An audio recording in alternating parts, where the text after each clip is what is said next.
అన్న చెప్పండి, Delhi liquor scam కేసులో కవితక్క గారికి భారీ ఊరట లభించిన నేపథ్యంలో అసలు ఎట్లా అనిపిస్తుంది, ఎట్లా ఇస్తుంది? చాలా సంతోషంగా ఉందండి. ఇన్ని రోజుల నుంచి కొంత అవమానపడ్డాం మేము. ఇతర రాజకీయ నాయకులు మమ్మల్ని ఢిల్లీ లిక్కర్ కేసు మీద కొంత అవమానపడే విధంగా మాటలనేవారు.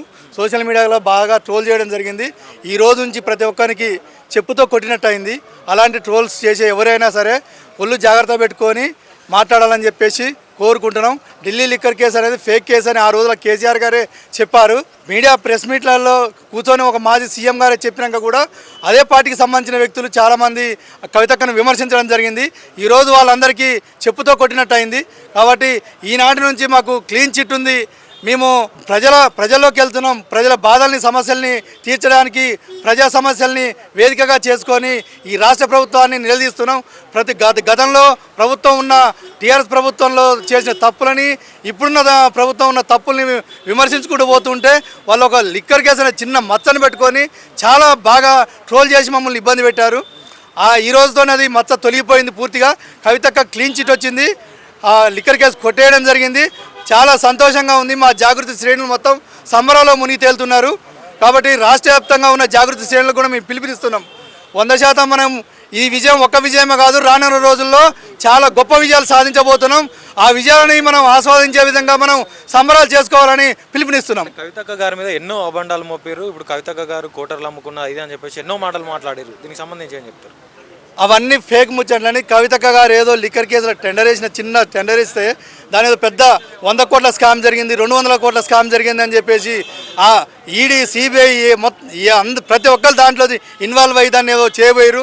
₹1 కూడా రికవరీ కాదు ఇప్పటివరకు కూడా. ఇది ఫేక్ కేసు అని ఢిల్లీ సుప్రీంకోర్టే తేల్చి అక్కకు బెయిల్ ఇచ్చింది. తదనంతరం ఈరోజు జడ్జిమెంట్ ప్రకారంగా ఆ కేసు అసలే ఒట్టి ఫేక్ కేసు అది అని పూర్తిగా కొట్టివేయడం జరిగింది. అలాంటి కేసును పట్టుకొని ట్రోల్ చేసే వాళ్ళందరికీ మేము ఒకటే చెప్తున్నాం, ఇంకోసారి ఎవడైనా కవితక్క మీద లిక్కర్ రాని అనే పేరు పెట్టి ట్రోల్ చేస్తే మాత్రం ఖచ్చితంగా దాడులకు దిగుతాం. మన బీఆర్ఎస్ పార్టీకి ఏం చెప్పదలుచుకున్నారు? అంటే ఇది ఒక్క మచ్చను అడ్డం పెట్టుకొని బీఆర్ఎస్ పార్టీ ఎన్నో ఆగడాలు చేసింది, ఎన్నో అబండాలు వేసింది కవితక్క గారి మీద. వారికి ఏం చెప్పదలుచుకున్నారు? బీఆర్ఎస్ పార్టీ ఒకటే కాదు, అన్ని పార్టీలకు కవితక్కను విమర్శించే ప్రతి వ్యక్తికి చెప్తున్నాం. మేము ప్రతి ఒక్కరు ఒళ్ళు దగ్గర పెట్టుకొని మాట్లాడాల్సిందిగా కోరుతున్నాం. ప్రస్తుతం మనతో పాటు తెలంగాణ జాగృతి బీసీసీఎల్ రాష్ట్ర అధ్యక్షులు మనతో పాటు ఉన్నారు. వారితో మాట్లాడే ప్రయత్నం చేద్దాం. మన నమస్తేనే. ఈరోజు సంతోషకరమైన వార్త వినడం జరిగింది. అలాగే గతంలో 3 పార్టీలు కలిసి దుమ్మెత్తి పోసినటువంటి ఈ యొక్క కేసుని అక్క మీదకి రుద్దడం జరిగింది. మరి ధర్మం ఊరికే పోదు, ఖచ్చితంగా కర్మఫలితం అనేది ఉంటుంది. మరి ఆమె నిజాయితీ ఉంది కాబట్టి నిప్పు తునకలాగా బయటికి రావడం, మరి అది ఈ యొక్క తెలంగాణ ప్రజల యొక్క మొత్తం అందరిది విజయం అని చెప్పేసి మేము అనుకుంటున్నాం. ఈ యొక్క మరి రాబోయే రోజుల్లో ప్రత్యేక పార్టీ అనేది ఏదైతే ఉందో జాగృతి పార్టీ అని చెప్పేసి చెప్పదలుచుకున్నాం. అలాగే రాబోయే రోజులు కూడా మావే అని చెప్పేసి చెప్పదలుచుకున్నాం. ఖబర్దార్ అని, ఎందుకంటే ఆమెకి ఏ సంబంధం లేకుండా ఒక లిక్కర్ స్కామ్ని మరి ఎందుగురించి పెట్టిరని కూడా వాళ్ళకి తెలుసు, కానీ కావాలని మరి ఆమెను ట్రోల్ చేయడం జరిగింది. గతంలో చేసినట్టు కేసీఆర్ గారు దేశ రాజకీయాల్లోకి పోయారు కాబట్టి కేంద్ర ప్రభుత్వం లాంటి ఇలాంటి కేసులను పెట్టిందని చెప్పుకోవచ్చాను. అదే కదా, ఇప్పుడు కేంద్ర ప్రభుత్వం ఏం చేసిందంటే ఈయన దేశ రాజకీయాలు అడుగు పెడతారని చెప్పేసి ఈ యొక్క కేసీఆర్ని దెబ్బతీయడానికి మాత్రమే ఈ కేసు బనాయించడం జరిగింది. అది అందరికీ తెలుసు, కానీ తెలిసినాక కూడా గుంటనక్క వ్యవహారాలు చేసి మరి ఇంతగానం ట్రోల్ చేసినందుకు వాళ్ళకు చెప్తున్నాం, మళ్ళీ ఒకసారి చెప్తున్నాము, గతంలో చేసినట్టు మరి ఎవరన్నా చేస్తే మటుకు సహించేది లేదు.